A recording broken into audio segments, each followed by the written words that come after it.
வணக்கம் மக்களே. இன்றைக்கி காடை சிந்தாமணி வறுவல் எப்படி செய்கிறதுன்னு பார்க்கலாம்.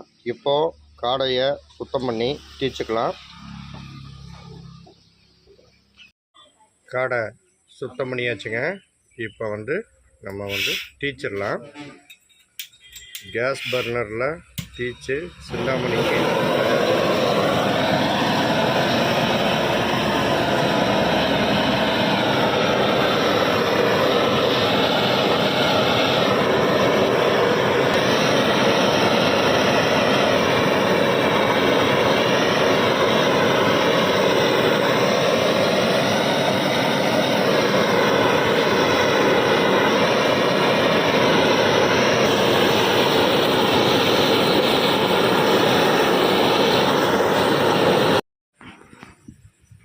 இப்போ காடையை இருக்கிற தேவையில்லாத இந்த குடல் எல்லாத்தையும் நீக்கி சுத்தம் பண்ணிக்கலாம்.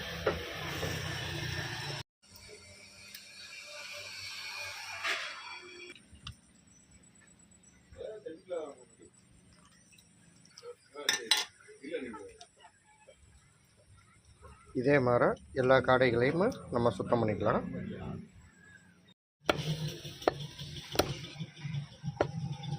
காடையை வெட்டிக்கலாம். அதே சைஸ் போதும்.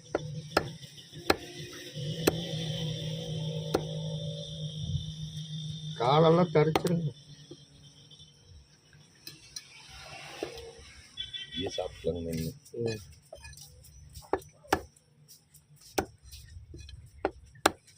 சிந்தாமணிக்காய் ராப்பில் போடுங்க.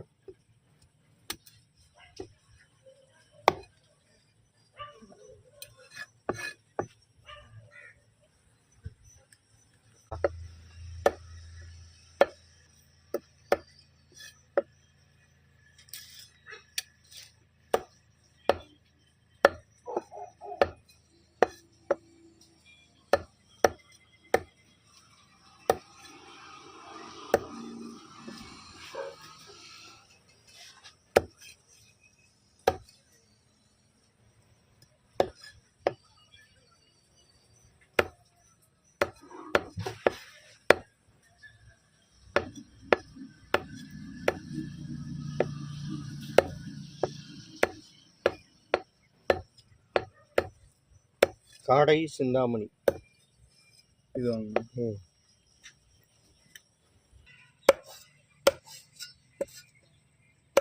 அளவு கத்தியே நல்லது.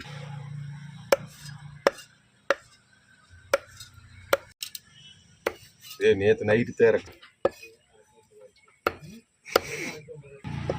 இதே மாதிரி இன்னும் 4 காடையுமே வெட்டிக்கலாம்.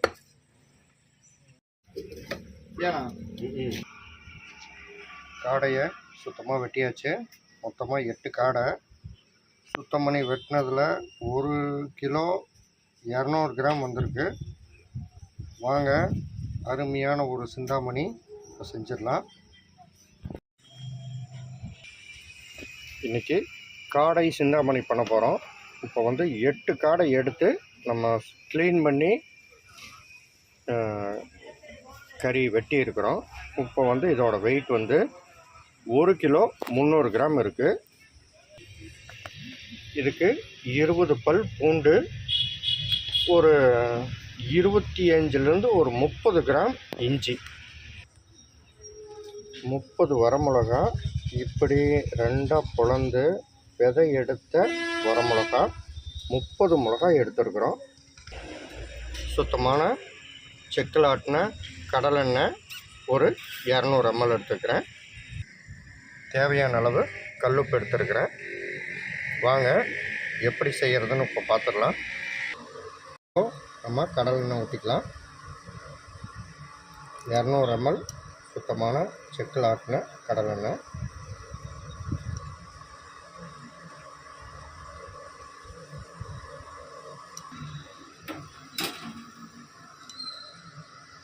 இஞ்சி பூண்டு சேர்த்திக்கலாம்.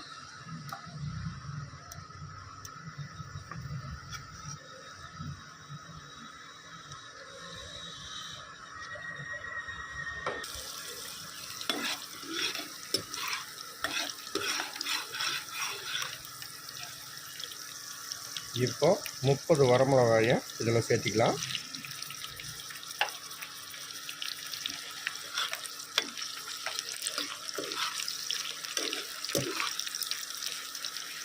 வரமிளகா கருகாமல் பார்த்துக்கணும். ரொம்ப லோ ஃப்ளேமில் வச்சு பண்ணுங்கள்.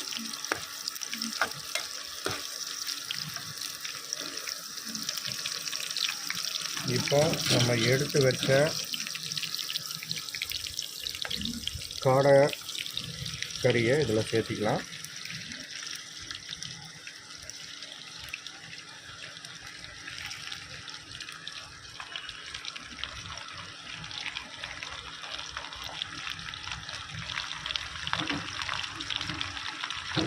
நல்லா கலந்து விட்டுலாம்.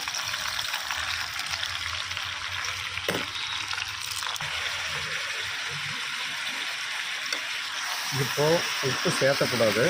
இப்படியே வந்து நல்லா பாயில் ஆகணும், நல்லா குக் பண்ணணும். இப்படியே வந்து நம்ம நல்லா வதக்கினோம்னா தான் இதில் இருக்கிற தண்ணியெல்லாம் நல்லா சுண்டணும். அதுக்கப்புறம் தான் நம்ம வந்து உப்பு ஆட் பண்ணணும். இப்படியே வந்து ஒரு 1/4 மணி நேரம் நல்லா வதக்கிக்கலாம். இதை விடாமல் வதக்கிட்டே இருக்கணும். அப்போ தான் வந்து அடி பிடிக்காமல் இருக்கும்.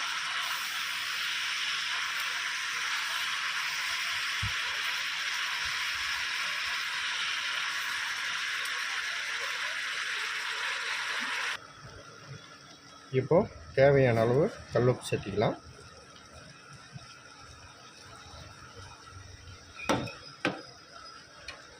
நல்லா மிக்ஸ் பண்ணி விட்டுருவோம்.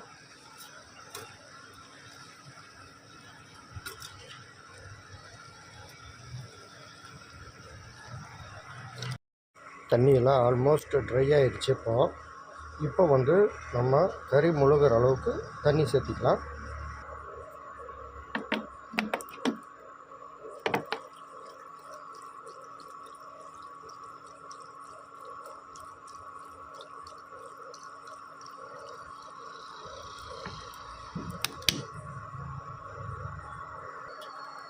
இப்படியே தண்ணி சுண்டுற வரைக்கும், நல்லா ட்ரை ஆகிற வரைக்கும் நம்ம நல்லா வதக்கணும்.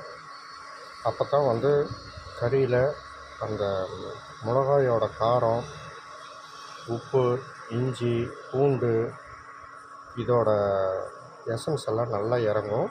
ரெண்டாவது வந்து இந்த கறிக்கு வந்து அந்த ரெட் கலரை வந்து கொடுக்கறதே இந்த தண்ணி தான்.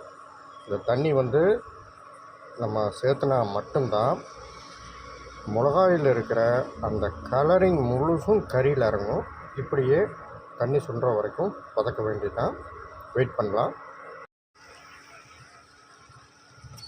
ஆல்மோஸ்ட் தண்ணியெல்லாம் பாருங்கள் சுத்தமாக ட்ரை ஆயிடுச்சு. காடை சிந்தாமணி அருமையாக ரெடி ஆயிடுச்சு. இப்போ வந்து நம்ம கொத்தமல்லி தழை போட்டு தூவி இறக்கிடலாம்.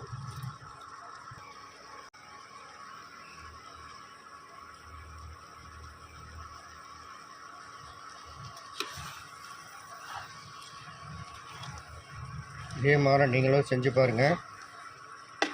லைக் பண்ணுங்கள், ஷேர் பண்ணுங்கள், கமெண்ட் பண்ணுங்கள். மறக்காமல் சப்ஸ்கிரைப் பண்ணுங்கள்.